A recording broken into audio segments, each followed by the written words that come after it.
Nah, bicara soal modifikasi, tentunya pasti itu kan preferensi masing-masing ya kan. Apalagi kalau misalnya motor matic. Kebanyakan kalau misalnya orang beli motor matic itu ya paling dipakainya untuk harian gitu kan. Buat ya pergi ke pasar, bukan yang untuk dimodifikasi segala macam gitu. Tapi seiring dengan berjalannya perkembangannya zaman gitu kan, ternyata memang banyak sekali anak-anak muda zaman sekarang memakai motor matic itu dipakai untuk komuter sehari-hari. Dan kebanyakan juga yang gue lihat motor maticnya itu dimodif guys. Itu ada yang modifnya yang level ringan, level menengah, sampai yang benar-benar kelas berat. Ya, budget pelajar sih katanya. Jadi gue rasa 5 rekomendasi modifikasi untuk motor matic ini harusnya sih masuk dalam budget pelajar kalian. Karena gue rasa budget pelajar zaman sekarang sepertinya beda seperti budget pelajar zaman ya waktu gue dulu sekolah. Kita mulai dari rekomendasi yang pertama, yaitu adalah pengereman guys. Yes, karena kebanyakan motor matic zaman sekarang menurut gua rem-rem standar bawaan pabriknya itu kurang mumpuni sih. Cukup, tapi nggak yang nggak kena di hati gitu. Rem ini juga sebenarnya bukan langsung kayak harus ganti yang paling maksimal gitu ya. Maksudnya yang kayak kalian ganti kaliper, disc brake, master rem, terus selang rem. Nggak gitu sih konsepnya. Karena kita kan ngomonginnya budget pelajar ya. Kalau misalnya kita ngomongin budget pelajar dalam modifikasi soal pengereman, ya kalian bisa mulai dari rubah selang remnya dulu guys. Nah, selang remnya itu juga nggak perlu yang harus kayak branded banget, karena sudah banyak juga pilihan-pilihan aftermarket yang masih masuk untuk kantongnya para pelajar sih menurut gue ya. Karena gue rasa ya bisa lah ya, nabung sebulan 2 bulan udah bisa kebeli lah. Habis itu kalau misalnya dirasa kurang ya bisa ganti ke master rem. Dan kalau misalnya masih kurang juga, walaupun gue rasa juga motor matic nggak ngebut-ngebut banget gitu kan, ya mungkin kalian bisa upgrade ke kaliper dan disc brake-nya, yang dimana itu gue rasa sudah juga sih banyak pilihan. Range harganya dari yang harga under 1 juta sampai yang berjuta-jutaan gitu ya. Pokoknya sih disesuaikan aja budget pelajarnya. Ada yang negeri gitu kan, maksudnya ada yang swasta, atau ada yang transfer student gitu budget pelajarnya. Jadi ya dibalik lagi lah, disesuaikan dengan kebutuhan kita juga para owner dari motor yang kita punya, itu motor matic. Lalu yang berikutnya itu menurut gua motor matic itu baru bisa enak handlingnya menurut gua kalau misalnya kita ganti kaki-kakinya, yaitu ban.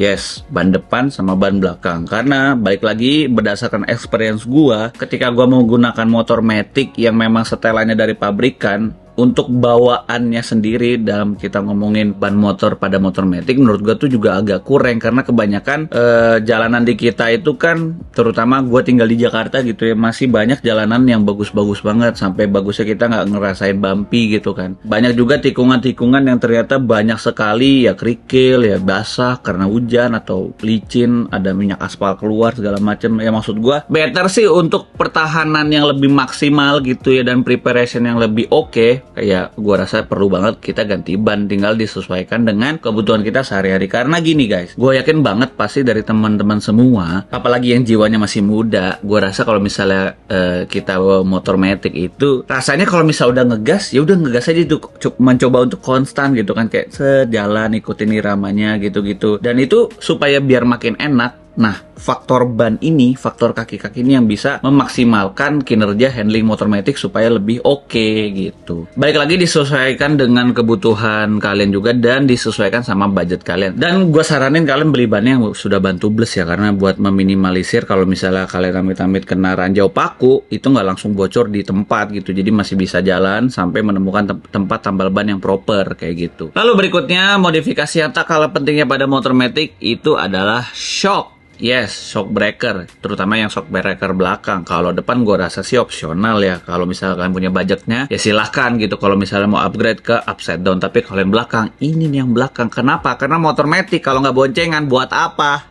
Betul? Kalau gue rekomendasinya tentunya sih kalau soal modifikasi shock, pastinya baik lagi dibalikin ke budget yang kita punya. Ada yang ratusan ribu sampai ada yang jutaan. Tapi biasanya sih nggak semua motor matic itu shock breakernya nggak enak ya, karena ada beberapa motor matic yang bawaan standarnya itu dia sudah enak gitu. Jadi ya kalian rasain lagi sih. Cuman memang kalau misal mau ngerasain yang lebih maksimal dan lebih oke, better sih ganti yang aftermarket. Kenapa? Karena bisa disetting dengan sesuai karakter yang kita suka, berat badan yang kita punya, dan nanti dari situ si suspensinya akan mengimbangi gitu loh. Jadi ya mungkin kalian bisa pertimbangkan lah. Berikutnya modifikasi yang perlu kalian rubah pada motor matic kalian itu, nah ini nih kalian mungkin akan lebih suka soal modifikasi yang keempat ini. Kenapa? Karena disinilah kebanyakan orang-orang Indonesia atau anak-anak muda Indonesia yang punya motor matic buat dimodifikasi untuk menjadi lebih cepat atau lebih ngacir, yaitu modif kirian. Nah, modif kirian ini gue juga nggak mau terlalu yang kayak rekomendasi untuk yang kalian harus fully proper kiriannya itu dirubah total gitu kan. Ya yang ringan-ringan aja sih. Ya gue bilang sih nggak tahu ya apakah ini disebut modif kirian atau enggak. Dan itu menurut gue juga nggak begitu signifikan banget, tapi lumayan berasa untuk tarikan awalnya, yaitu adalah perubahan rollernya. Jadi kayak semakin kecil gramnya itu dia tarikannya jadi lebih enteng. Dan gue cuma ganti yang lebih kecil 5 gram ketimbang dari standar pabrikannya gitu. Dan itu menurut gue juga udah sangat lumayan enteng ya. Udah maksudnya berasa gitu di tarikan awalnya. Lebih oke lah gitu. Jadi kayak berasa enteng gitu. Dan bicara soal enteng, jadi setelah gua ganti roller ya itu, gue juga ganti oli. Dan kebetulan yang gue ganti itu adalah oli dari Shell Advance AX7 yang untuk motor matic. Ya dampaknya itu tarikan motor si maticnya ini jadi makin enteng guys. Dan itu lebih berasa ngejambaknya sih di tarikan awalnya ya. Kalau dalam soal oli, pilihlah yang pasti-pasti aja, yaitu oli dari Shell Advance AX7. Kalau misalnya motor matic ya pakainya oli Shell Advance AX7 untuk motor matic, karena di kemasan oli AX7 itu dia tertulis untuk yang skuter atau untuk yang motor sport. Jadi ya tinggal disesuaikan dengan motor kalian dan sesuai dengan kebutuhan kita juga. Jadi itu ya modifikasi ringan soal kiriannya, jadi nggak terlalu makan banyak biaya. Itu juga roller berapa sih, paling kayak under 200 ribuan juga udah dapet gitu. Dan terakhir, modifikasi yang perlu kalian rubah pada motor matic kalian itu adalah knalpot. Tapi bukan knalpot ember ya. Soalnya kalau knalpot ember itu yang ada bukan motor kalian yang kenceng, tapi kuping kalian yang kenceng. Yang ada, aduh, budi lah, jadi budi. Dan knalpot ini juga gue merekomendasinya karena memang gue mikirnya ini dipakai untuk harian, jadi jangan yang terlalu bacot ya. Kenapa gue bilang jangan terlalu bacot? Karena selain memang berisik gitu kan, terus juga mungkin mengganggu orang-orang yang di sekitar kita yang memang sangat terganggu atau sensitif sama knalpot berisik. Karena terus terang makin kesini makin banyak aja orang yang sensitif sama soal knalpot gitu kan. Jadi di sini adalah beberapa knalpot aftermarket yang memang pastinya selain meningkatkan performa tapi juga tidak begitu berisik. Asal ada DB killer ya guys. Memang dia diciptakan untuk daily use, untuk komputer sehari-hari di kota gitu kan, atau dipakai misalnya buat antar kota yang jaraknya nggak begitu jauh gitu. Itu enak gitu. Jadi selain memang nggak begitu berisik tapi performanya juga tetap ada, dan itu sangat ramah di lingkungan masyarakat yang kita lalui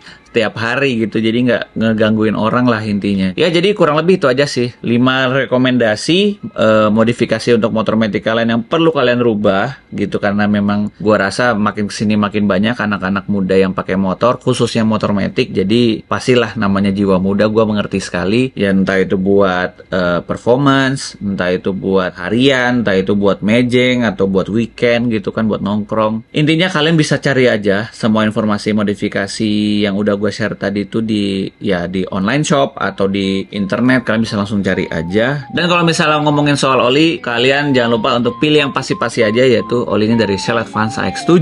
Kalau misalnya untuk motor matic ya pilihnya untuk motor matic. Oke? Jadi mungkin segitu aja untuk video kali ini. Semoga ada informasi yang bisa kalian dapat. Dan kalau begitu gue akhirin, jangan lupa di like, comment, share, dan subscribe. Sampai jumpa di video berikutnya. Bye bye.